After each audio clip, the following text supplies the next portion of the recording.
Durante um dos piores períodos de Israel, Deus chamou Elias. Naquela época, Israel tinha um dos piores reis chamado Acabe.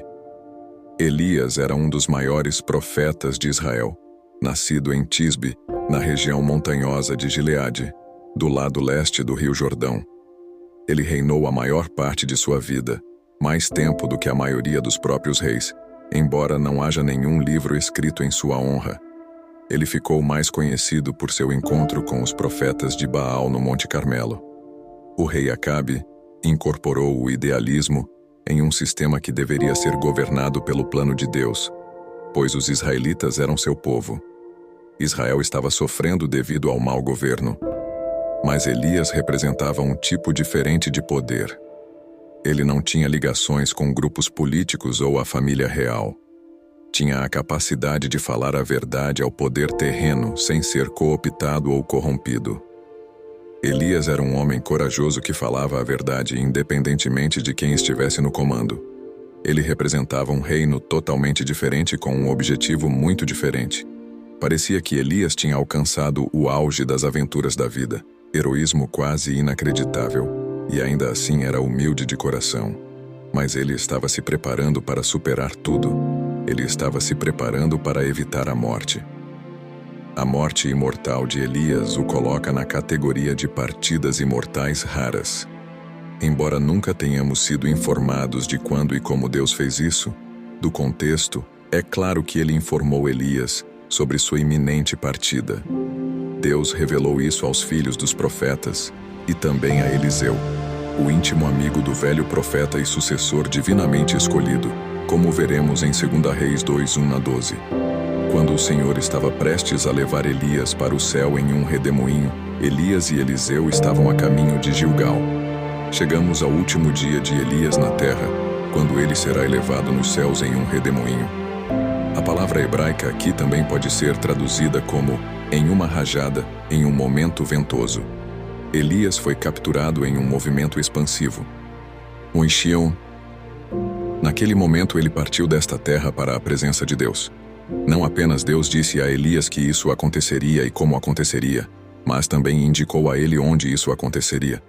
Isso explica por que vemos Elias se movendo rapidamente em direção ao Jordão. Ao ler a história, imagine como a cena se desenrola.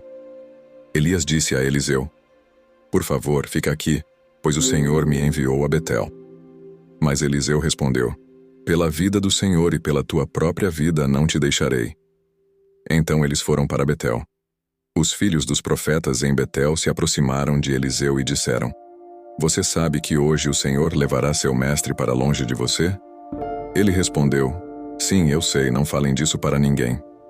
Elias então disse a ele: "Eliseu, por favor, fica aqui, pois o Senhor me enviou a Jericó." Mas ele disse: "Pela vida do Senhor e pela tua própria vida, não te deixarei." Então eles foram para Jericó.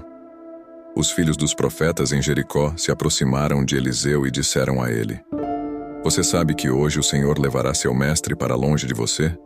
E ele respondeu: "Sim, eu sei. Não falem disso para ninguém."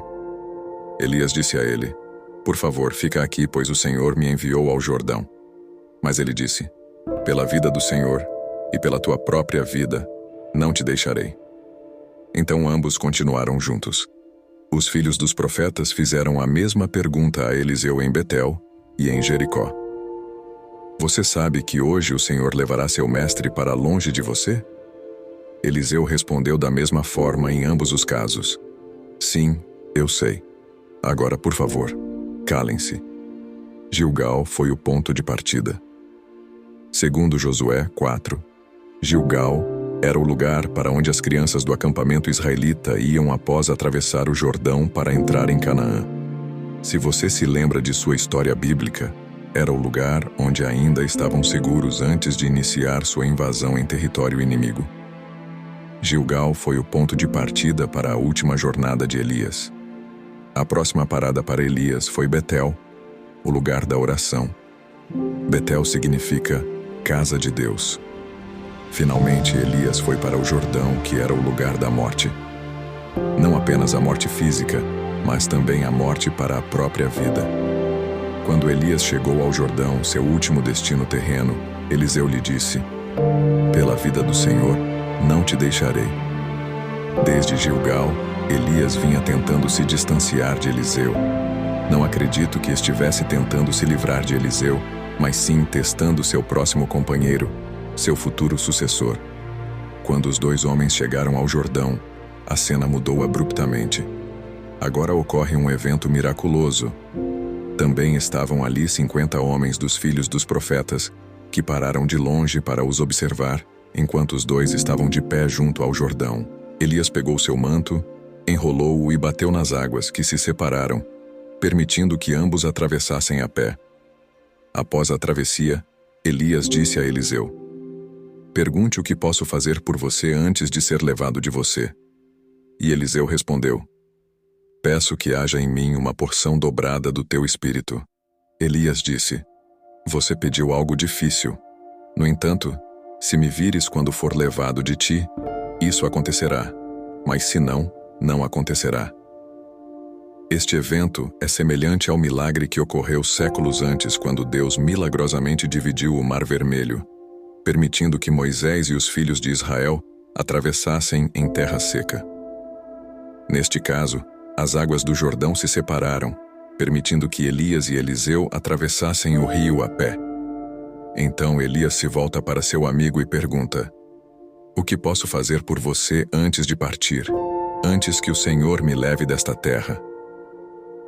À medida que conversavam, de repente, apareceu um carro de fogo com cavalos de fogo, e ambos foram separados, e Elias subiu ao céu em um redemoinho. Era um momento fantástico. Eles caminhavam juntos, conversando. Elias não estava pregando ou profetizando naquele momento. Eram apenas dois amigos íntimos que passeavam e conversavam. Um carro de fogo e cavalos de fogo apareceram, e Elias subiu ao céu em um redemoinho. Eliseu assume o manto.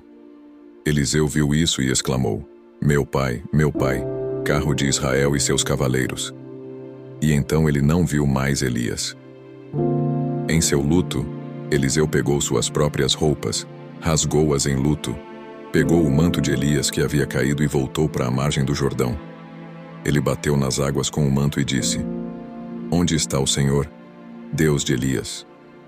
E ao bater nas águas, elas se dividiram, permitindo que Eliseu passasse. Quando os filhos dos profetas, que o observavam de Jericó, viram isso, disseram: "O espírito de Elias repousa sobre Eliseu." E foram ao seu encontro, curvaram-se diante dele e o reverenciaram. A aliança de imortalidade de Elias entrou em vigor de repente. Nada da parte de Deus morre quando um homem ou uma mulher de Deus morre. Tendemos a esquecer isso.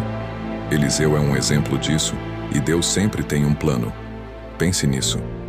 Em cada era, ele teve homens e mulheres para continuar sua obra ao longo das eras.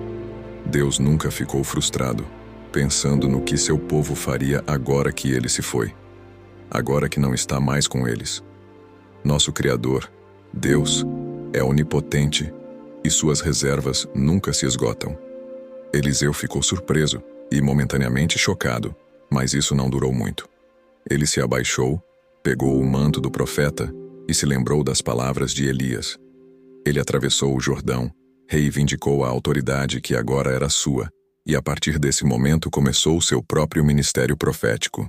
O plano de Deus nunca falhou. Elias saiu, Eliseu entrou,